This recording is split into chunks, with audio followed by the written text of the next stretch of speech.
अस्सलाम वालेकुम दोस्तों।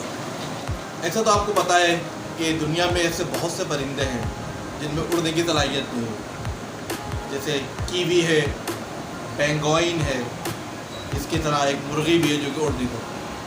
मुर्गी यकीन खुद तो सिर्फ 2 से 4 फीट ही उड़ पाती है, लेकिन हालिया चंद माह के अंदर इसकी कीमतें बहुत ऊँची परवास कर रही हैं।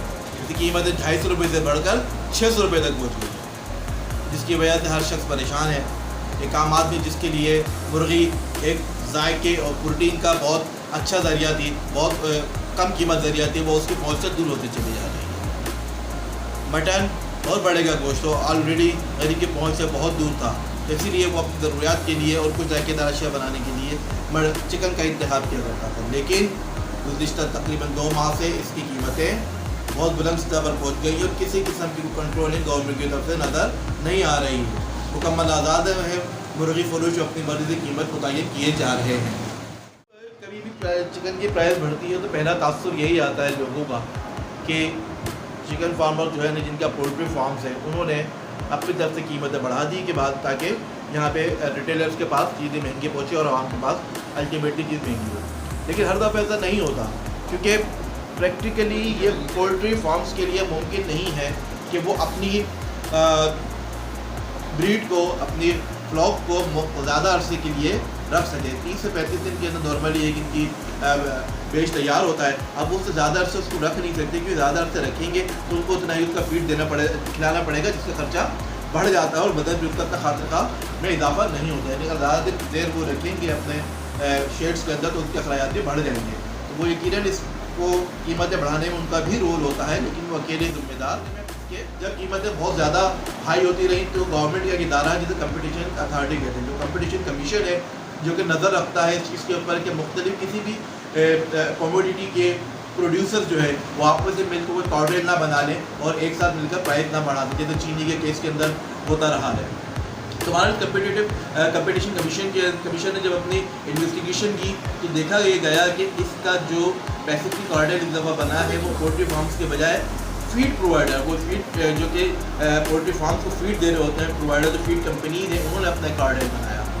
इन्वेस्टिगेशन दी मुख्तलिफ कंपनीज़ के अंदर गई तो देखा ये गया कि उन कंपनीज ने अपना एक व्हाट्सएप ग्रुप बनाया हुआ है, जिसके अंदर वो अपनी डेली फीड के ऊपर डिसाइड करते हैं कि आज की फीड के प्राइस क्या रखने हैं। तो ये देखें कुछ फीड बिल के ऊपर शाहबाला लगाया गया, जिसके अंदर GM नेशनल फीड्स है, एशिया पोल्ट्री फीड्स है और डिफरेंट फीड कंपनीज हैं। जब उनके जो GMs वगैरह थे, उनके डायरेक्टर थे, उनके मोबाइल फ़ोन को भी सीज कर लिया गया। जब उसका देखा जाए तो उसके अंदर जो व्हाट्सएप ग्रुप था उसकी जो तारीख थी बनने की, जिस तारीख को क्रिएट हुआ तो उसके 2 से 3 दिन बाद ही अचानक मार्केट के अंदर पोल्ट्री की कीमतों में इजाफा होना शुरू हो गया। अच्छा, दूसरी तरफ एक ये बात है कि अभी हम देख रहे हैं कि जनरली भी और सोशल मीडिया पे भी एक पॉइंट बड़ी जोर शोर से जारी है कि भाई पोल्ट्री का बायकॉट कर दिया जाए, हम चिकन नहीं खाएंगे तो चिकन खुद ना खुद सस्ती हो जाएगी। तो भाई हम क्या क्या नहीं खाएंगे, आटा भी महंगा है, चीनी भी महंगी है, सब कुछ खाना छोड़ दें। बायकॉट करने किसी चीज़ की हल थोड़ी हो सकता, बायकॉट नहीं कर सकते। असल में तो बात ये कि जिसकी जिम्मेदारी है, ये हुकूमत वक्त की जिम्मेदारी है कि प्राइस को कंट्रोल करे, चाहे वो रिटेलर्स कर रहा है, चाहे वो फार्म्स कर रहा है या फीड मिल्स वाले कर रहे हैं। जो शख्स भी, जो भी कंपनी जिसके अंदर इन्वॉल्व है उसको कंट्रोल करे और ना कि आवाम जो है वो किसी किस्म के बायकॉट के ऊपर मजबूर हो। ऐसा कुछ नहीं हो, बायकॉट करने से कुछ नहीं होगा, बल्कि हम सबको मिलकर गवर्नमेंट के ऊपर ही जोर देना है कि भाई आप अपनी अथॉरिटी को इस्तेमाल करें और प्राइस को तो कंट्रोल लाए।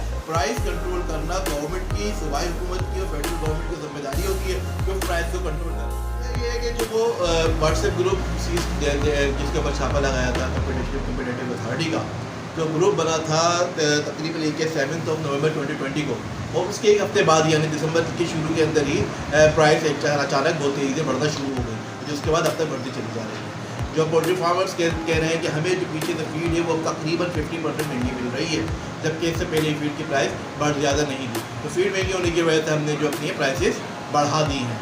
बहरहाल यही पाकिस्तान में यहाँ पे होता ही है कि पीछे से उनको अगर 30-40% प्राइस महंगी हुई है तो आगे यकीन उन्होंने 70% बढ़ा दी होगी और फिर आगे जाके रिटेलर्स अपने मुनाफे में और इजाफा कर दिया होगा। तो अल्टीमेटली जो नुकसान हो रहा है वो इससे वो सारिफ का हो रहा है कि एक आम आदमी जो कि पहले चिकन को अफोर्ड कर सकता था, उसके अफोर्ड करने के लिए उसकी पहुँच से बाहर हो गई है। होता है कि यहाँ पे कमीशन साहब तो अपने रेट निकाल देते हैं, उन्होंने रेट निकाला हुआ 300 रुपये का मुर्गी का, लेकिन मार्केट में रेट उसी वही दुकानदार 600 रुपये की बेच रहा है। भाई अगर आपने 300 रुपये का रेट निकाला है तो आप आपका इतना पावरफुल हो कि जाके दुकान के ऊपर छापा लगाओ, उनको सील करो। रेट तो आपने निकाला हुआ 300 का, बड़े धड़ल्ले से अंदर कहते चिकन जो बिक रही है 550 600 की। तो controlling is ultimately on the head of the government. इससे गवर्नमेंट की जिम्मेदारी होती है कि वो चीज़ें प्राइस को कंट्रोल करे। तो अल्लाह ताला हमारी गवर्नमेंट को इतनी अकल दे कि वो हमारी आवाम के ऊपर रहम करे और उनकी प्राइस को कंट्रोल करें, ना सिर्फ मुर्गी की बल्कि जितनी भी ज़रूरी अशिया हैं उनके प्राइस कंट्रोल पर आने चाहिए। प्राइस इन्फ्लेशन पाकिस्तान में बहुत ज़्यादा हो चुका है, इसको कंट्रोल होना चाहिए।